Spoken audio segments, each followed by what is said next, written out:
Assalamualaikum warahmatullahi wabarakatuh. Teman-teman sekalian, kali ini Mas Huda akan mengganti oli motor secara mandiri dengan menggunakan oli AHM Oil MPX1. Pertama-tama kita akan mengoklek-oklek dulu tutup buangan oli yang ada di bawah motor. Ya, di sini Mas Huda berusaha membuka karena sudah lama ini nggak pernah dibuka. Ya, mungkin karena efek dari becekan tanah. Nah, hanya di sini Mas Huda berusaha membuka tutup buangan oli di sini, teman-teman, di bawah motor ini. Oke, teman-teman, terus ikutin. Nah, setelah bisa dibuka bunyi klik gitu, Mas Huda kemudian menyiapkan tempat buangan oli. Nah, tempat buangan oli ini bebas teman-teman, mau dari gembes kah, trigen kah, terserah teman-teman. Yang penting oli tidak terbuang sia-sia atau tidak berjajaran teman-teman. Nah, di sini Mas sudah kepanasan teman-teman, seperti ini, karena baru saja digunakan langsung diganti, jadi panas semelet di tangan teman-teman. Nah, kita tunggu sampai oli ini habis, setelah itu nanti kita ganti.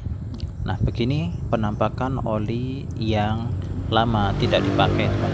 Lama, setelah lama tidak diganti, seperti ini teman, hitam seperti ini.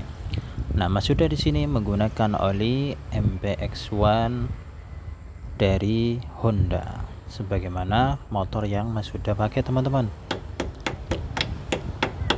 Setelah itu Mas sudah oklek-oklek lagi, diketok-ketok sedikit sampai tutupnya bisa dibuka. Setelah bisa dibuka, dilepas, kemudian Mas sudah berusaha memasukkan oli itu, tuang saja tanpa corong yang bergambar badak. Seperti ini teman-teman, cara memasukkan oli tanpa corong. Kalau teman-teman biasanya pasti lihat orang-orang yang mengganti oli selalu menggunakan corong. Nah, tapi di sini Mas sudah menggunakan tuangan biasa, pakai tangan saja.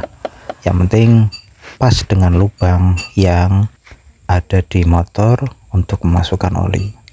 Ini teman-teman, buka sedikit, kemudian dituang ke lubang olinya, lubang tempat oli, memasukkan oli. baca bismillah dulu teman-teman. Bismillah, kita masukkan oli ke lubang oli ya, kita tuang sebisa mungkin pas sesuai lubangnya teman-teman.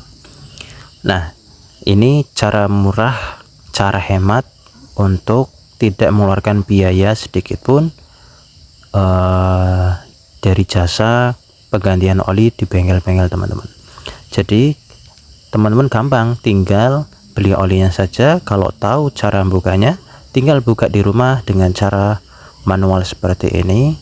Bisa dioklek-oklek, bisa digedok-gedok sedikit, biar tutup oli yang buangan sama buka tutup untuk memasukkan oli juga bisa dibuka.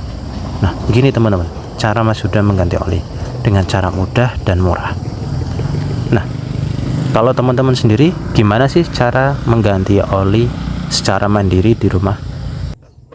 Pokoknya begitu ya teman-teman, dibuka tutup olinya, kemudian siapkan buangan olinya, terus dimasukkan oli yang sudah dibeli, bisa cara manual atau menggunakan corong biar tidak tumbang, begitu teman-teman.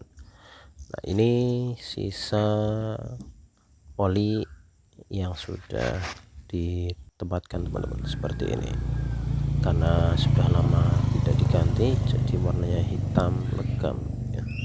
Oke, gitu saja teman-teman, jangan lupa subscribe.